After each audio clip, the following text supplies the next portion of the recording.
Hi, this is Gabe Ignetti, and this is the 50th anniversary Earthday edition of the Progressive Ecomodernist. So if anyone is wondering what ecomodernism is, please go to ecomodernism.org and you could check out the Ecomodernist Manifesto and learn more. So on with our show. Warning, this show is for mature audiences only. So anyone who loses their minds when they hear contrarian points of view are please advised to change this channel. Also, this is not for the faint of heart, as we will be explicitly breaking down how Mr. Trump has screwed the environment. Our story begins in January 2017, when Donald Trump is sworn in as President of the United States by Melania Trump and goes on to become the most corrupt and authoritarian president in U.S. history. Trump selects Scott Pruitt to head the EPA and Ryan Zink to the Department of Interior. Ryan Zink is a former Montana senator with a lifetime score of 4% with the League of Conservation Voters. One of his greatest accomplishments ever as head of the Department of Interior is to preside over the largest ever oil and gas lease auction in United States history. And Scott Pruitt is a climate denier who sued the EPA 14 times. And Scott Pruitt worked really hard in his time at the EPA. For the polluters, that is. Scott Pruitt goes on to disband the Air Pollution Review Panel, loosen regulations on toxic air pollution, repeal Obama-era methane rules, and roll back car emissions standards. Trump then replaces Scott Pruitt and Ryan Zink, who both left in a cloud of scandal, with Andrew Wheeler, who was a former coal lobbyist, and Zink with oil lobbyist David Bernhardt.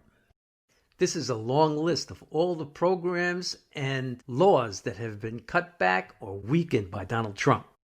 Environmental Policy Act, the Endangered Species Act, the Clean Water Act, the Migratory Birds Treaty Act, the Migratory Birds Conservation Act, the Clean Air Act, the Federal Cave Resources Protection Act, Safe Drinking Water Act, Noise Control Act, the Solid Waste Disposal Act, the Comprehensive Environmental Response, Compensation and Liability Act, the Farmland Protection Policy Act, the Federal Land Policy and Management Act, the Coastal Zone Management Act, Federal Land Policy and Management Act, National Wildlife Refuge System Administration Act, River and Harbors Act, Eagle Protection Act, Fish and Wildlife Coordination Act, and the National Fish and Wildlife Act.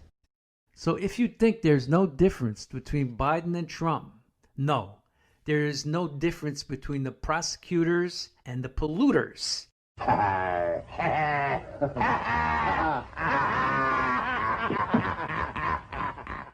With the help of a Republican Congress, Trump gets deep cuts in environmental programs, including research and development and clean energy.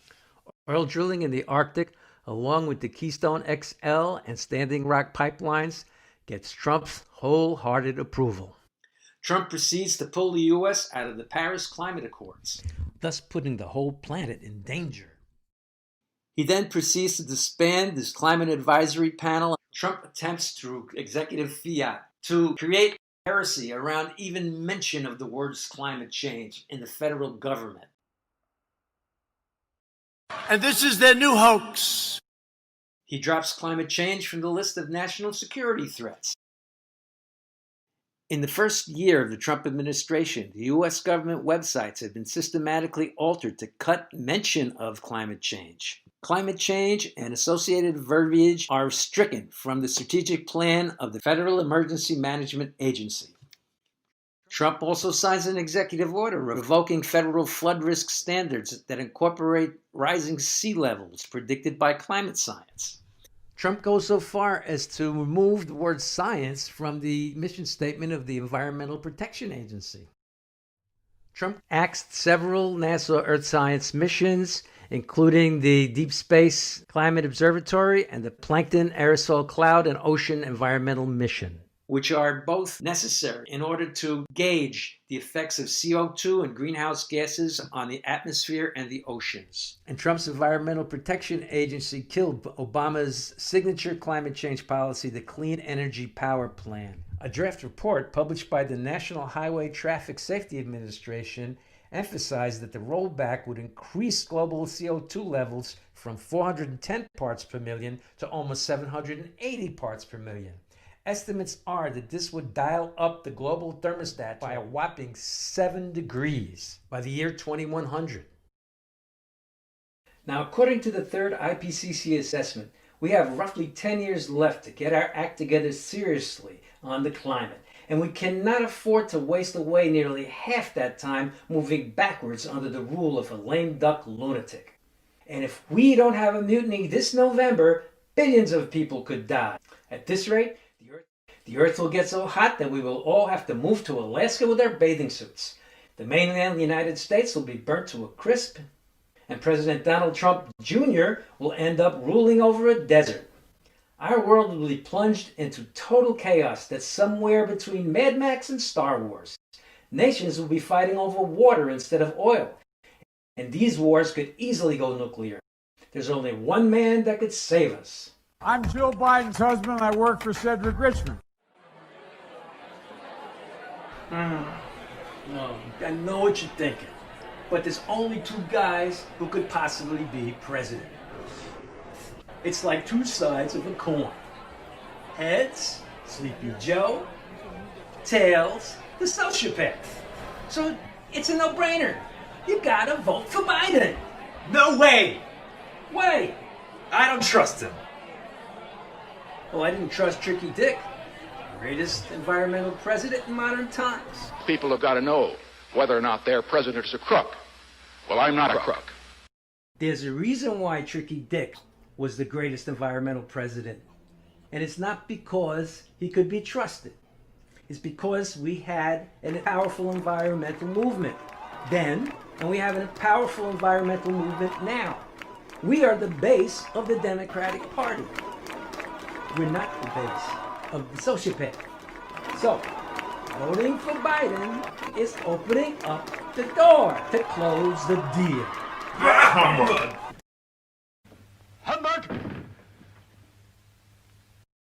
Look, you could say there's no difference between Coke and Pepsi because they're both owned by the same corporate bad guys.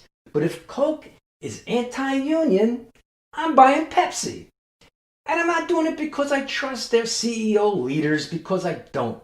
Which brings us to Joe Biden. I don't like Joe Biden any more than I like Hillary Clinton. But I know we have one key thing in common.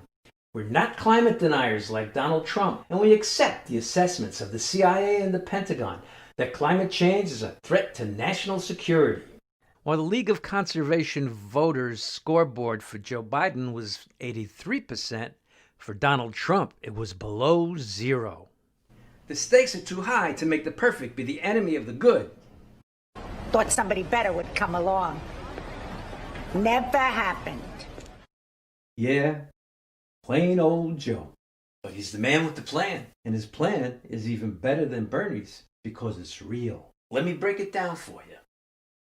And while Bernie's plan is $17 trillion compared to Biden's plan, I might point out that Biden's plan is actually quite stronger than Barack Obama's plan.